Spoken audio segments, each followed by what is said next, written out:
Howdy. Welcome back to Dion Talk.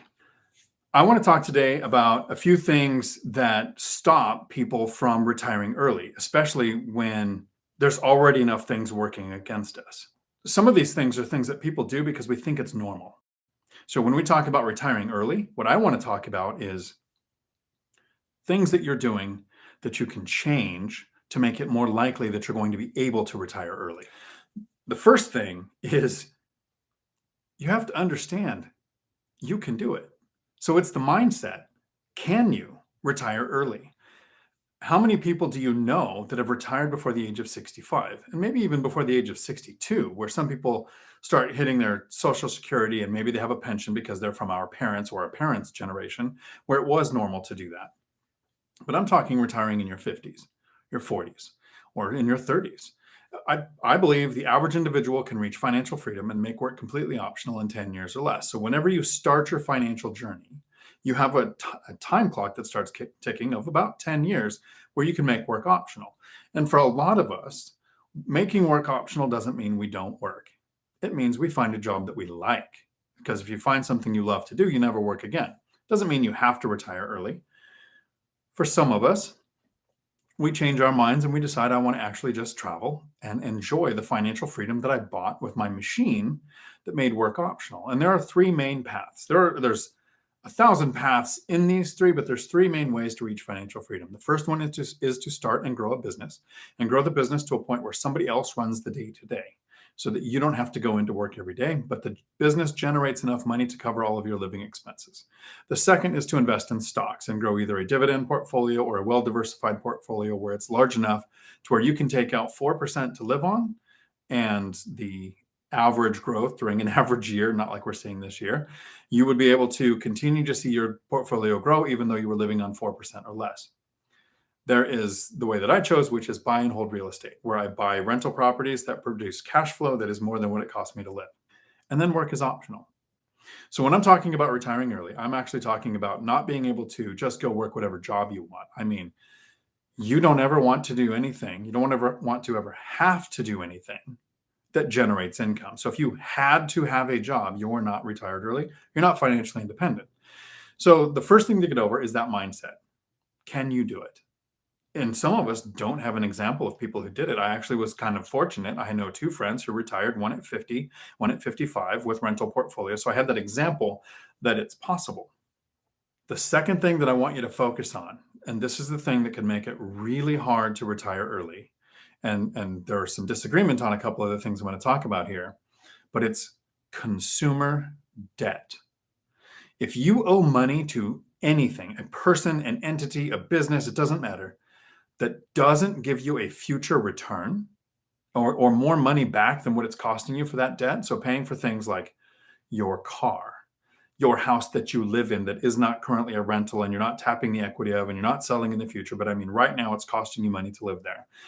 Your credit cards, and credit cards are one of the worst ones because they usually have adjustable rates. And when the Fed raises rates, credit card interest rates go up. And a lot of people fall into the trap of buy now, pay later. I have 6 or 12 months of interest free, so I don't feel the pain of taking money out of my account and paying for something.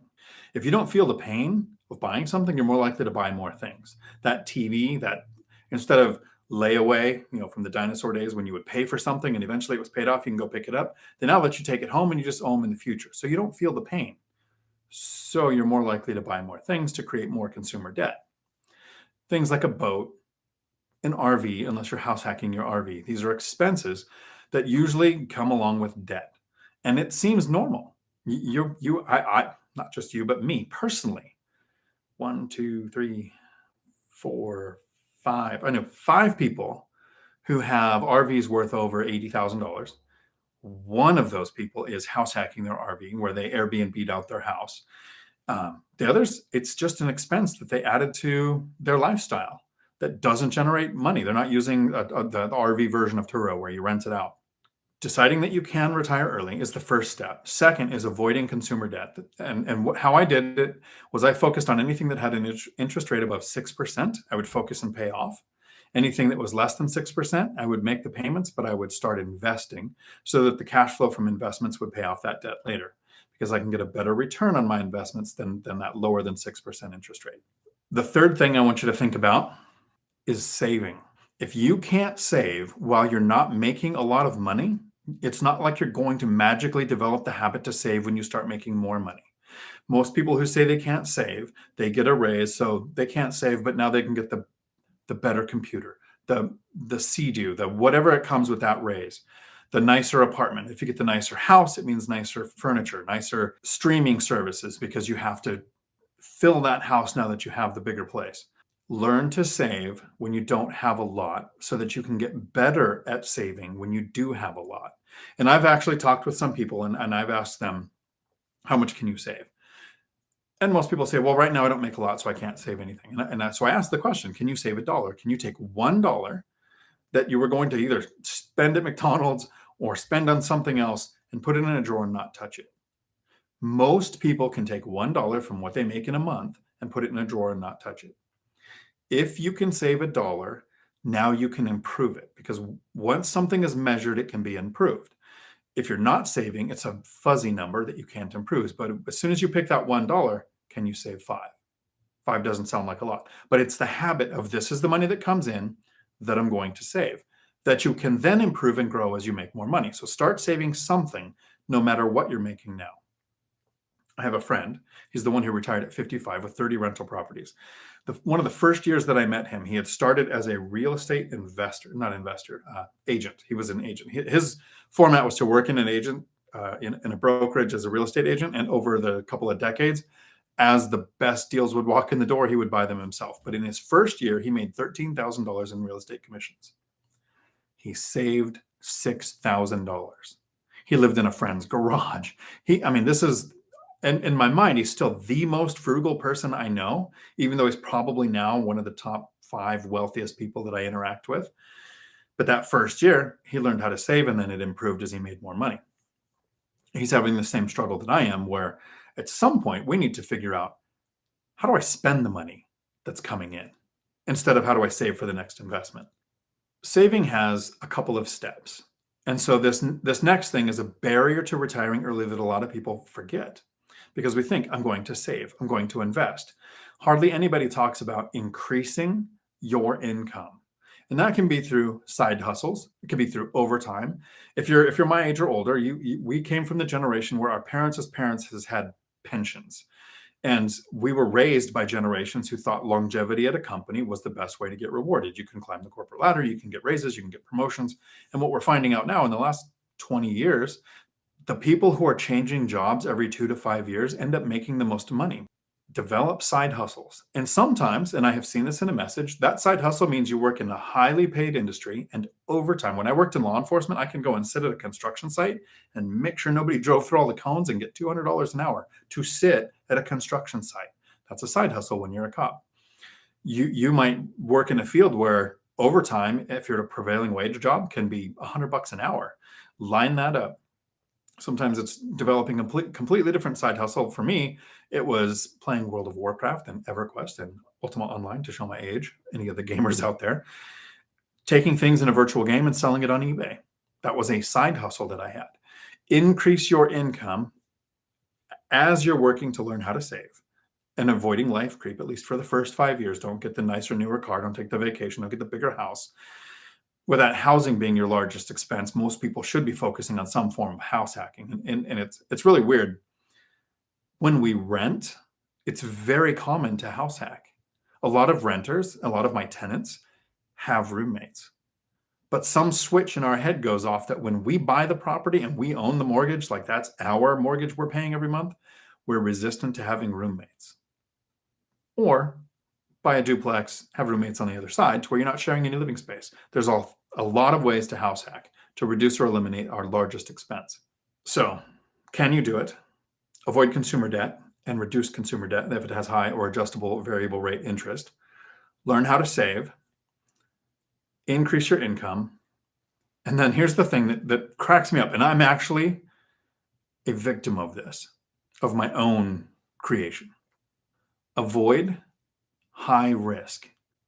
And for some of us, that's like, don't start a business because it can fail. Well, that's a high risk. The more you educate yourself, the more you prepare, the less risk you're going to take there.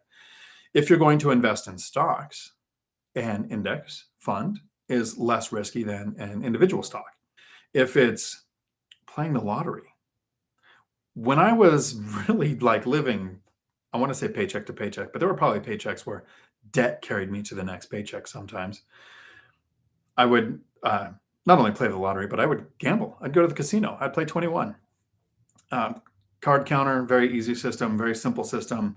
Not good enough to win all the time, but enough to where I felt confident that I could win sometimes. So if I had $20 to my name, I'd go to the casino and I'd play. Because if I lost $20, what else? I'm just as broke as I was before, but I could win a couple $100 and then leave. As soon as I started making money, like real money, my rentals started kicking off more money than my W-2 was, and I still had both coming in, and I still have my side hustles.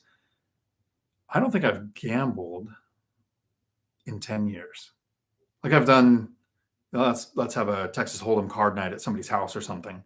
That's more for the evening than going to a casino, because I now realize how hard I worked for that $20, and taking that $20 and putting it towards the fund that I'm going to use to invest is much more impactful than thinking it's only $20. What if I lose it? So until you're financially free and you have money to throw away that will not be needed to contribute to your financial freedom, stop gambling. We call the lottery a tax on the poor. There's a bunch of statistics on it's like $300 to $500 the average person spends in a year on lottery tickets. Completely wasting that money. You might hear about, or you might even know somebody who wins the lottery, but you're not even going to hear about a lot of the people that you know that reach financial freedom by investing. Another thing that is a barrier to retiring early, and it's a mistake that causes some people to have to return to the workplace after they retire early, and don't be that guy or girl, is not accounting for inflation. If you're using the idea that my investing now pays my living expenses. So BiggerPockets says this really well. They say, don't get your cash flow to just more than your living expenses and then retire. And I agree. I think you should have multiples, 3 or 4 or 5 times your cost of living from passive income, and then retirement is more likely to be successful. Because if you just pass it, look at the inflation we've had in the last 2 years. If you retired 2 years ago with just enough money covering your living expenses, you'd be back to work today. So my suggestion is to invest in something that grows with inflation. One of the reasons why I chose buy and hold real estate is not just the tax benefits and not just the cash flow and appreciation and principal pay down that we experience every month, but it's because rents go up. Since we've started tracking the data in 1914, there has never been a period where rents went down in Class C or Class B neighborhoods, which is what I invest in, Class C. In 2009 is the only time we saw rents go down since 1914, and that happened to Class A properties. There are places where if the car manufacturers move out of an area or Silicon Valley gets really hit hard during the dot-com crash, yes, rents in an area can go down. But if you're following my content, you know that there's 2 ways to diversify rental properties. One is to keep your properties more than 10 miles apart, close to several economic drivers like a base, a port, a college, hospital, Boeing or Amazon or a beach or some kind of attraction that brings people in, or a large population. And then I diversify the tenant base, about a third military, a third Section 8, a third working and retired. So I'm building a portfolio that's expecting, not hoping for, but expecting a recession or a stock market crash or a prolonged government shutdown, and my portfolio will survive.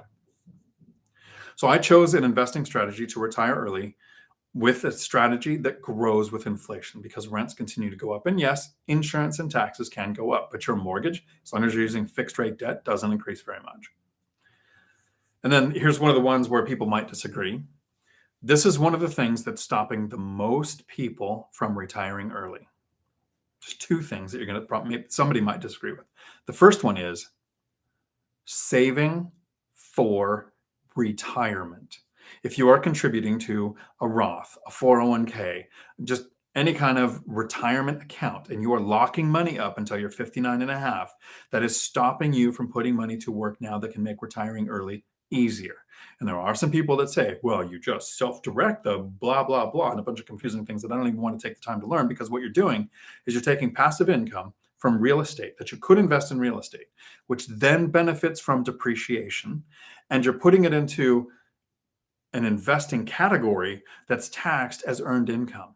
So you lose the biggest benefit that I see in real estate of the tax benefits. The tax benefits of retirement accounts don't come anywhere close to the tax benefits of real estate.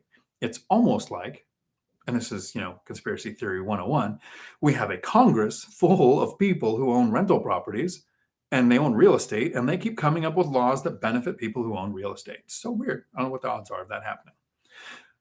So I would contribute for the match if you're getting it. I could do the math. Even I do that. I want the 3% match that our company does. I see it as free money just like everybody else, but it irritates me. Locking that money up that's not paying me today, not getting appreciation on multiples of what I paid because I used leverage, not experiencing principal pay down every month, and not getting the benefits of depreciation like I would lose if I put it into a self-directed retirement account and used that to invest in real estate. So that's the one some people disagree. They think retirement's the way to go. 12% of people die before the age of 60. So a lot of people that are saving for retirement aren't going to get very many years to enjoy that. So I want to retire, make work optional decades before what we used to consider normal. I didn't start investing or even thinking about investing until I was 40. So I had done it at 30 or 20, like some of you are. You might have 3 or 4 times the decades that I have to enjoy financial freedom. That's the goal for me, to teach you how to do that. And here's the other one that some people may disagree with. This is the thing that is stopping a lot of people from retiring early. Diversifying. A lot of people listen to Warren Buffett because he's classified as one of the greatest investors of our time. Totally have respect for him. And he talks about diversifying because he's wealthy. His partner, Charlie Munger, who they've been partners for decades, at a convention where they were on a panel one time, kind of irritated Warren because Warren was talking about diversifying. And then Charlie goes, "That's the stupidest thing you could do. Diversifying will keep you poor." You focus on one asset class. You learn crypto. You learn stocks. You learn how to grow your business. You learn your strategy that you chose in real estate, whether it's wholesale, flipping, BRRRR, buy and hold, local, distance, storage, rental. I mean, all the different ways. You learn that one strategy that works for you. You master it to then work your way to wealth, become financially independent, retire early. And now to protect that wealth, once you are wealthy, now you diversify. Diversifying in the beginning means that you're going to chase 5 rabbits. And if you chase 5 rabbits, you starve. You need to find your rabbit and go after that one until you master it and have reached financial freedom. And now you diversify to protect it. And then another thing to really consider as I wrap up the roadblocks to retiring early, most of us think that when we retire, we're going to need more money than we need now. There is one thing that for most of us does go up in expense, but almost everything else comes down. For some of us, we're receiving healthcare from our employer. So you're paying a portion and the employer is paying the majority, 80 or 90% of that healthcare cost. So when you retire, you are now going to have 100% of that instead of just your 10 to 20%. So that cost might go up a little bit. If you stay in the United States, you can geo arbitrage to almost anywhere outside of the United States, and healthcare is 1/10 of what it is here. Yay, capitalism, which I'm actually a fan of. Just healthcare kind of sucks here. But everything else, while you're working, you're being taxed at the highest rate. Most passive income is not taxed at the highest rate. You have things like depreciation and write-offs to use. We have and a lot of people in this space of retiring early call these 3 categories of retirement. Your go-go years. So up to 65, you're going to travel a lot. You're going to do fun things. You're going to do the zip lining, and you're going to do the things that cost money. So in that first retire early between, for me, early 50s to 65, I'll be spending a lot more money than I will from 65 to 75, which is your go slow years. I'm still going to be spending money, but I'm not going to be traveling as much. I'm not going to be doing the zip lining. I'm not going to be doing all the things that cost as much money. And then you have 85 and older, the no-go years. So go slow, no-go. Your expenses diminish as you go on because you eventually do start to hit things like Social Security. You hit things like Medicare, Medicaid, things that can bring down some of our largest expenses. You are not going to reach financial freedom unless you choose to do it. And then if you put roadblocks between you and doing it, you're going to make it harder and take longer. And then you're more likely to give up, because it's the easiest thing that we can do is go to work, put our head down, just do our job, work more than 40 hours a week for more than 40 years to retire on less than 40% of what we made. That's the American dream. That sucks. And my hope is that you find an investing strategy where you take your money and you put it to work, and you take these roadblocks and you get them out of the way. I believe, and I say this on my channel, and I think it's actually true, the average individual can reach financial freedom in 10 years or less, even if you're not starting from the best position, and make work optional. I hope you enjoyed this clip from one of my long live streams. I do my live streams every Tuesday afternoon at 4 p.m. Pacific, and they last as long as the questions do. You can find the entire video here. Until my next video, thanks for coming to my Dion Talk. We're sorry, the number you have dialed is not in service at this time.